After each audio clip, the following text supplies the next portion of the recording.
I recently realized that I've sold over $20,000 in merchandise on Facebook Marketplace this year. So in this video, I'm gonna break down how you can make money on Facebook Marketplace as well. This is something you can do from anywhere in the world, get paid quickly, and if you get a little creative, you can start with a $0 investment.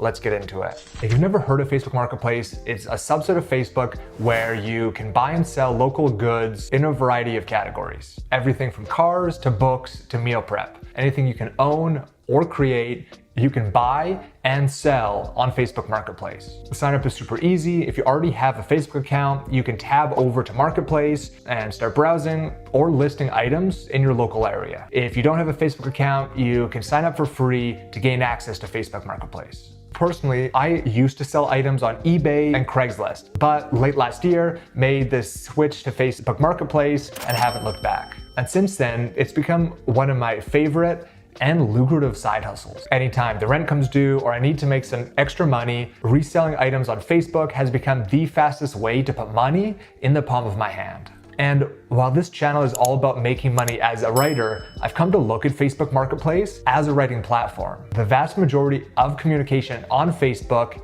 is handled via text, everything from the title to your listing descriptions and communicating with buyers via Messenger. It all comes down to written communication. And while you don't need to be even a good writer to succeed on Facebook Marketplace, your ability to convey information with your words is really an asset. So let me break down my best practices in the most efficient way I can by following the journey of each sale. I like to think of each sale the same way I do writing an article. You first need to capture the reader's or buyer's attention with a catchy headline. You then need to provide them with the information you promised in the headline. And finally, once you have created enough intrigue, you need to direct them to taking a specific action. The only difference between writing and selling on Facebook Marketplace is that you need to actually exchange a physical item, which is impossible if you don't have anything to sell. So here's how to find items for cheap, or if you get a little creative, for free. So this is the most obvious one. We all have extra stuff we either keep for too long or didn't need in the first place. And often we will look at the stuff as junk, taking up space. But as the age-old expression goes, one person's trash is another's treasure. And if you package your trash in the right way, you can present it as a valuable piece of treasure that people will want to buy. It all comes down to an attractive listing, which I'll touch on in the next section. I've been reselling items as a side hustle for as long as I can remember, dating back to when I was a kid, trading Pokemon cards, and occasionally selling them. Since then, I've been appointed the selling guy in my circle of family and friends. And anytime anyone needs something sold, they come to me. What I've learned is most people hate selling stuff, and they would rather pay somebody to pick up their trash rather than spend the time to churn it into treasure. So if you have anyone in your life with extra stuff to sell, offer to sell it for them. You can work out a commission structure, split the profits, or offer to take it off their hands for free. If you don't have anyone in your life to give you stuff to sell for free, you can find tons of free stuff on Facebook Marketplace itself. If you simply search for the word free in the search bar on Facebook Marketplace, you'll find tons of listings for free items in your local area. A lot of them are large items that people don't want to move themselves, but often you can find valuable gems that people just want to give away or see go to a good home. This person, for example, posted an ad of over 1,500 books they're giving away for free, which if you took pictures and listed out each book individually, you would earn literally thousands of dollars from. People are constantly moving or just want stuff gone. So if you can get on these listings quickly, you can get tons of items to sell for free.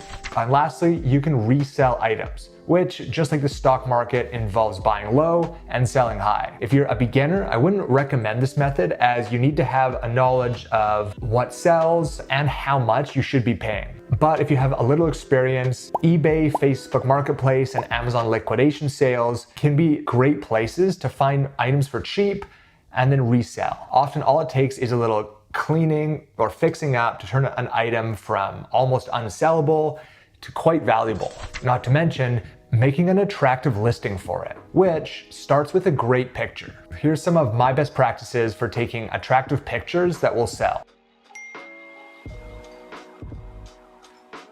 Also, cleaning items before taking pictures will drastically drive up their value. You'll be amazed at what a little water and paper towel can do to improve the appearance of your items and allow you to charge more for them. The vast majority of people already have a strong idea if they want to buy the item or not before meeting up with you, which means the item is sold based on the picture, description, and your communication with the buyer. And since a picture acts as a window into your showroom, make sure you prioritize a great picture. After that, you want to make sure your title is clear, concise, and describes the item accurately. Your listing should accurately state what you're selling, why, and the next steps for the buyers to actually buy it. I use a generic structure for my listings that looks something like this.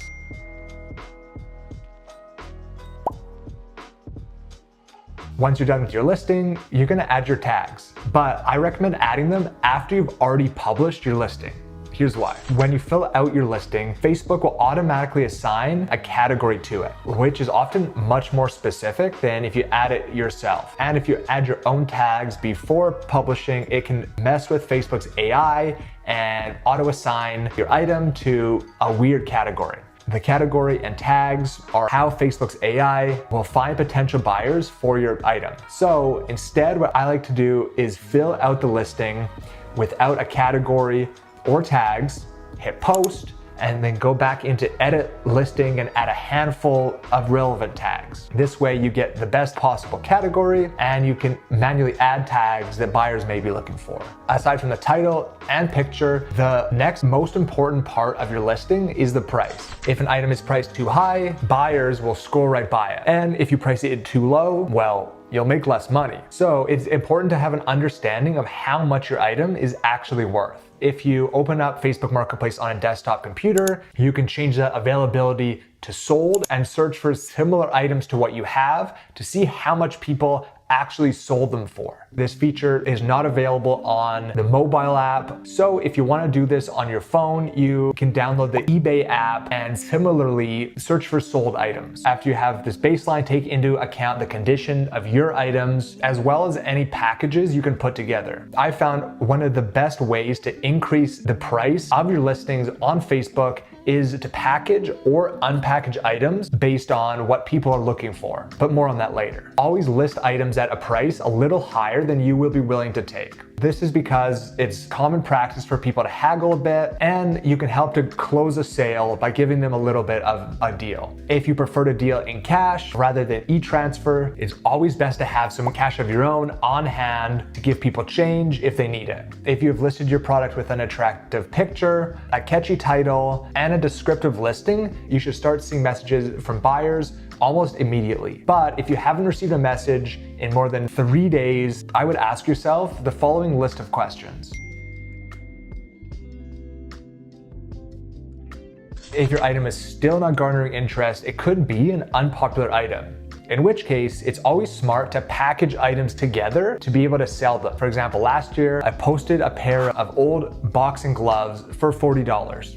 Which was a great deal, but I got next to no hits on it. So this year, I relisted the same items with a few extra items that I wouldn't have been able to sell on their own for $60. And it sold almost immediately, with the person who ended up buying them saying he would have happily spent $60 on the boxing gloves alone. This packaging of items can be really helpful to make buyers feel like they're getting a good deal. And alternatively, if you have packaged items that aren't selling, it can be really helpful to separate them and list them separately. For example, just last week, I was listing this bedroom set for a family member of mine. I originally posted it at $250 and then over the course of a week, reduced the price to $150. And I didn't receive a single message. So on the weekend, I decided to split the items up, listing them each separately. And I sold all the items for a total of $250 over that weekend. Often, it's not about what you sell, but how you package it. So if items aren't selling, it can be a really smart idea to package or unpackage them